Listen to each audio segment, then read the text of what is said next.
Hi, I'm Lynn Lowhide. I'm a professional body piercer of over a decade, and I create educational content about body piercings online on TikTok, on my blog, on Instagram, and now here on YouTube. I know a ton about body piercings and literally nothing at all at YouTube, but I've been getting lots of requests for more long format content, so here we are. I am trying to share some more information about safe body piercing for y'all at home. So we're going to jump right in today and talk about one of the most controversial subjects that I ever talk about, snake eyes piercings. So a snake eyes piercing is a piercing horizontally across the tip of the tongue, but can sometimes refer to a placement further back along the tongue. Really, the gist is any piercing horizontally across the tongue.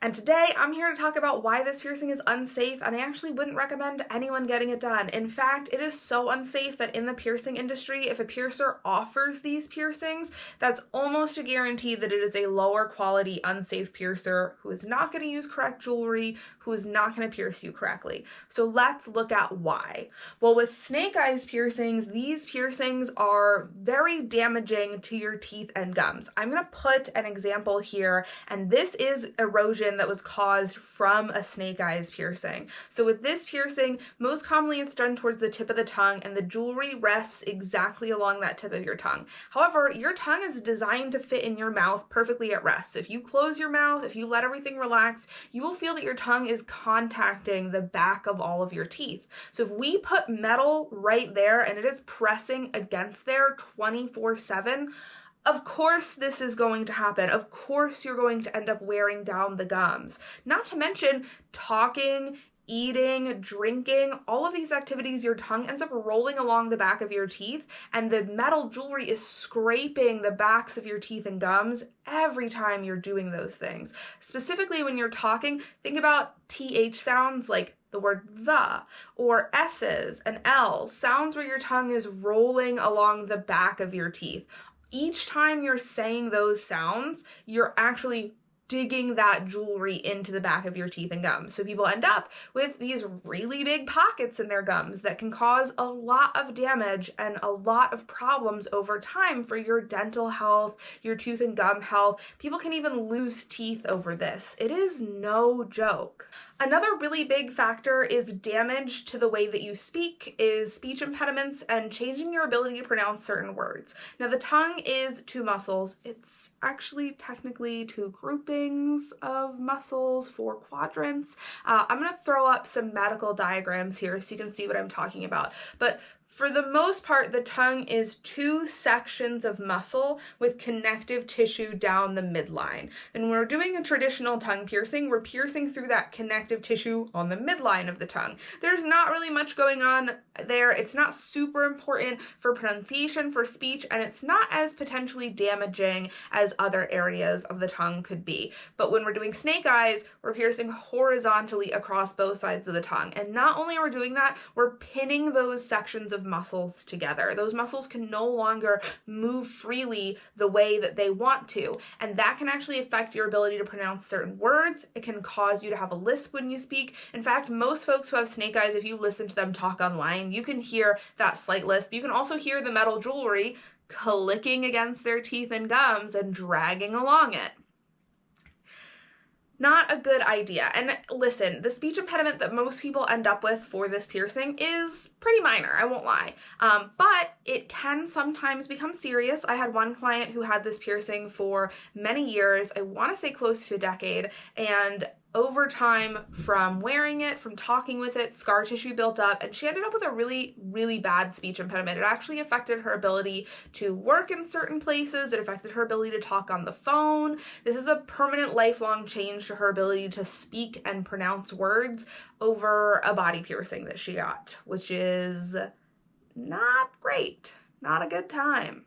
And when it comes to the tooth and gum damage and the speech impediments, don't just take my word for it. The Australian Dental Association actually published a great piece that's very in-depth that talks about all of the same risks: damage to your teeth and gums, issues with speech, gum loss, tooth loss, and recommends strongly against this piercing. They are literally begging people not to get this done. Now, a lot of times people's responses, well, Lynn, isn't any oral piercing dangerous? And yes, you're not wrong. Any oral piercing does carry the risk of damaging your teeth and gums. But for most other oral piercings, we can minimize that risk with placement, with jewelry choice, with careful assessment of the anatomy. We can do oral piercings and have them not cause any tooth or gum damage. I myself have 7 oral piercings that I've had, many of them since I was a teen, with no damage to my teeth or gums whatsoever. With snake eyes, however, there's nothing we can really do to minimize that damage. The placement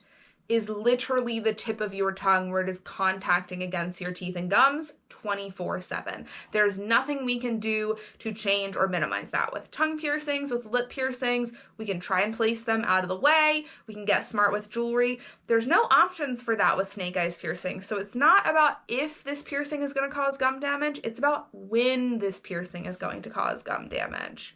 In fact, this piercing is so unsafe that it's actually been made illegal in the state of Oregon. No, I'm not kidding. Here are documents from the Oregon piercing laws that state that this piercing cannot be performed in that state. Now, I wish most states had laws like this that outlawed unsafe body piercing. We're not quite there with piercing legislature. Piercing legislature is actually very lacking, but they are trying to make strides to make things like this that are very, very unsafe illegal. Now, a lot of times when I talk about snake eyes piercings, people always come in comments and they say, well, what if I use acrylic body jewelry? What if I use plastic? That's softer, so that'll be fine for me. And a lot of people are like, oh yeah, I won't chip a tooth on plastic. Well, A, you can still chip your tooth with plastic body jewelry, but B, plastic is still harder than your gums. So if you're wearing plastic body jewelry, it's still hard enough to rub against your gums and cause that to wear down. And that's really the bigger concern of damage here. Chipping your teeth is obviously a concern. You can chip your teeth, however, just eating regular foods. People chip their teeth eating peanuts all the time. But the wearing away and the erosion of your gums is the really major concern. And plastic is still harder than your gums, so it will still wear it down. Not to mention, there's a very few body safe implant grade plastics that exist in this world. Most of the plastic that we get is a PMMA polymer, and it's just a mix of different chemicals. Now, there are medical grade plastics. They use them when they're doing surgeries. They use them when we do meshes during plastic surgeries, and they are great. They serve a really important purpose to the medical community. Those plastics are not what people are making plastic body jewelry out of, for 2 reasons. 1, it's very cost prohibitive. These plastics are still very expensive. And 2, they're not accessible to the body jewelry industry currently. There's some push for change in that direction, but it hasn't happened yet. So if you're buying acrylic, bioplast, any form of plastic body jewelry, you're just getting a random mix of chemicals, and a lot of times that's not designed to be worn in the human body over time, and it can actually break down in the human body over time. This is a great comparison of a metal and a plastic labret, and you can see the plastic one is yellowing and discolored and gross. And this will happen over time, but especially in oral piercings, because plastic is porous. So it's going to build up plaque, it's going to build up bacteria, and that's just going to sit in your mouth the whole time. And now you're just going to be rubbing bacteria and plaque covered plastic against your gums all day long, which is no better than low quality metal jewelry. Literally just as bad for you. And if plastic breaks down in your body over time, it can cause some really severe reactions, especially inside the mouth. I've even seen clients end up with ulcers thanks to plastic body jewelry, which is, if you've never had an ulcer on your tongue or in your mouth, a really bad time. Not fun. Do not recommend.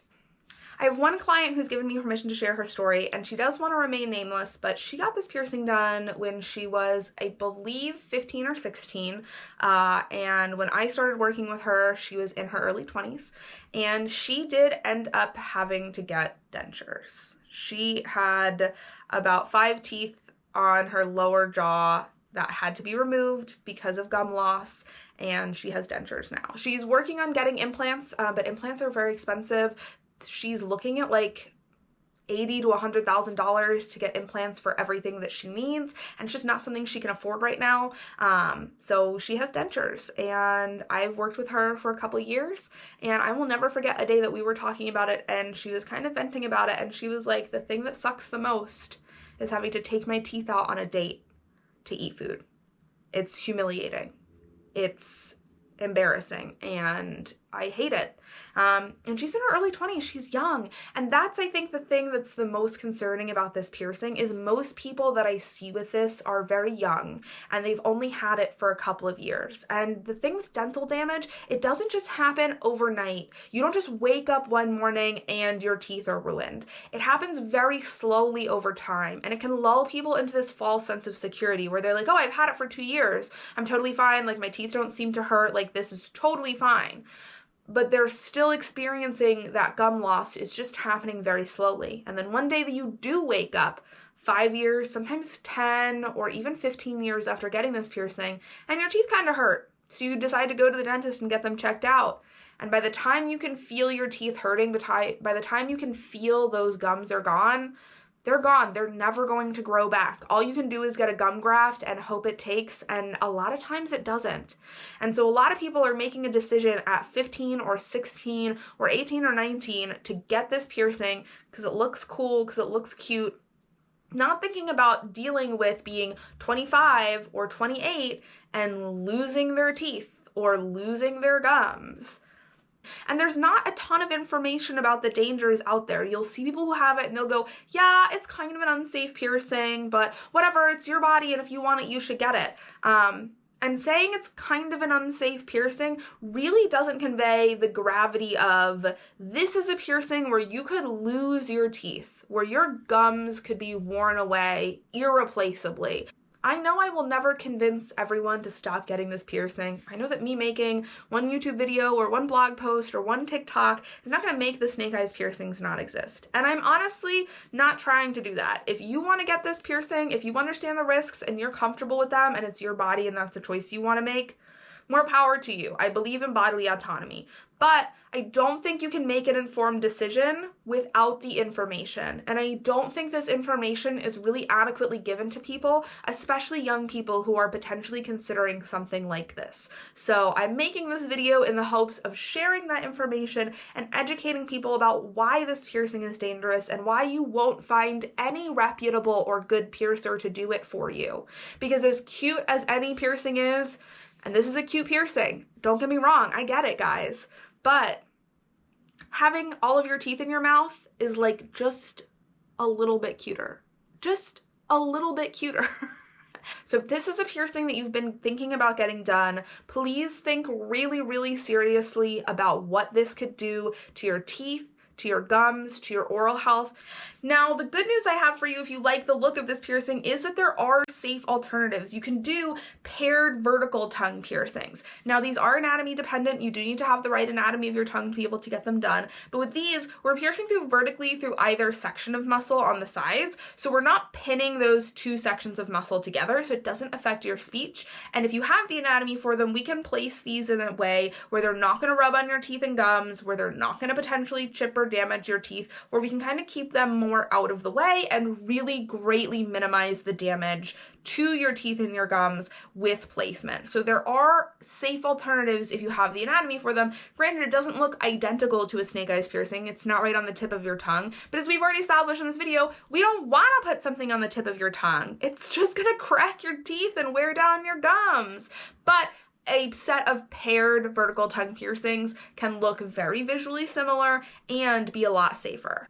And if you like this and you want to learn a little bit more about snake eyes piercings, I do have a whole blog post about them on my website where you can check out. And if you have any questions about this piercing or you want to learn more, ask me down in the comments below. Also, if you have any suggestions about other topics you'd like to see me cover on YouTube, please leave it down in the comments below because I don't know what I'm doing. And of course, if you really like this and if you want to see me produce more piercing content here on YouTube, please like this video, please hit subscribe, and I look forward to sitting down and hanging out with you again soon and talking more piercing chats. Have a great rest of your day.